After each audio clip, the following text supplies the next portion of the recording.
ইনকিলাব মঞ্চের মুখপাত্র শরীফ ওসমান হাদির অবস্থা আশঙ্কাজনক ও অপরিবর্তিত।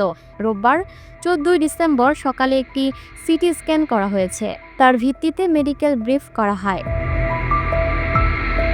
রোববার ১৪ ডিসেম্বর ঢাকা মেডিকেল কলেজ হাসপাতালের নিউরোসার্জন ডক্টর মোহাম্মদ আব্দুল আহাদ এ তথ্য জানান। তিনি বলেন, হাদির শারীরিক অবস্থা আশঙ্কাজনক। সকালে তার পুনরায় সিটি স্ক্যান করা হয়েছে। এতে দেখা গেছে মস্তিষ্কে মারাত্মক ক্ষতি হয়েছে। মস্তিষ্কের পাশাপাশি কিডনির কার্যক্ষমতাও কাজ করছিল না, যদিও পরে কিডনির কার্যক্ষমতা ফিরে এসেছে। এছাড়া গুলি মস্তিষ্কের টেম্পোরাল ব্যারিয়ার ভেদ হয়ে গেছে। আব্দুল আহাদ জানান, তাকে এক্সপার্ট হাতে গুলি করা হয়েছে। খুব কাছ থেকে তাকে গুলি করা হয়েছে। সবচেয়ে বেশি গুরুত্বপূর্ণ যে রক্তনালীগুলো রয়েছে সেগুলোর পাশ দিয়েই গুলি ভেদ করে গেছে। গুলির অনেকটাই সরিয়ে ফেলা গেলেও অপারেশনের পরও স্প্লিন্টারের কিছু অংশ মস্তিষ্কে থেকে গেছে। মস্তিষ্কে অক্সিজেনের স্বল্পতা ছিল এবং সেখানে রক্ত জমাট বেঁধে আছে।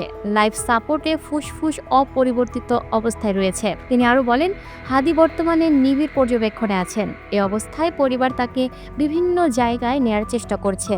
মেডিকেল বোর্ড যদি কোনো সিদ্ধান্ত দেয় তাহলে বিদেশে নেওয়া হবে কিনা সে বিষয়ে পরিবার চূড়ান্ত সিদ্ধান্ত নেবে। ইতোমধ্যে বিদেশে তার চিকিৎসা সংক্রান্ত কেস সামারি পাঠানো হয়েছে। এদিকে বিভিন্ন গ্রুপে ইনকিলাব মঞ্চের সদস্যরা নিরাপত্তা নিয়ে শঙ্কা প্রকাশ করেছেন। তাদের মুঠোফোন নাম্বার, বাসার ঠিকানা বিভিন্ন গ্রুপে ঘুরে বেড়াচ্ছে। এ কারণে তাদের মধ্যেই অনিরাপত্তা কাজ করছে। গত শুক্রবার ১২ ডিসেম্বর দুপুর ১:২টার দিকে রাজধানীর বিজয়নগর পানির ট্যাঙ্কের সামনে শরীফ ওসমান হাদিকে গুলি করা হয়। ঘটনার পর তাকে ঢাকা মেডিকেল কলেজ হাসপাতালে ভর্তি করা হয়। পরে রাতে তাকে এভার কেয়ার হাসপাতালে স্থানান্তর করা হয়। তার চিকিৎসায় গঠিত মেডিকেল বোর্ড বর্তমানে তাকে কনজারভেটিভ ম্যানেজমেন্টে রেখেছে বলে জানা গেছে। হাদির হত্যা চেষ্টায় জড়িতদের ধরিয়ে দিতে পারলে ৫০ লাখ টাকা পুরস্কার ঘোষণা করেছে সরকার।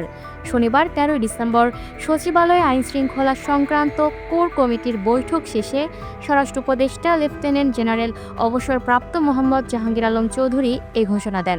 হত্যা চেষ্টায় জড়িতদের ধরিয়ে দিতে পারলে ৫০ লাখ টাকা পুরস্কার দেওয়ার ঘোষণা দেন তিনি। Lucky Akter, up to date news, Dhaka.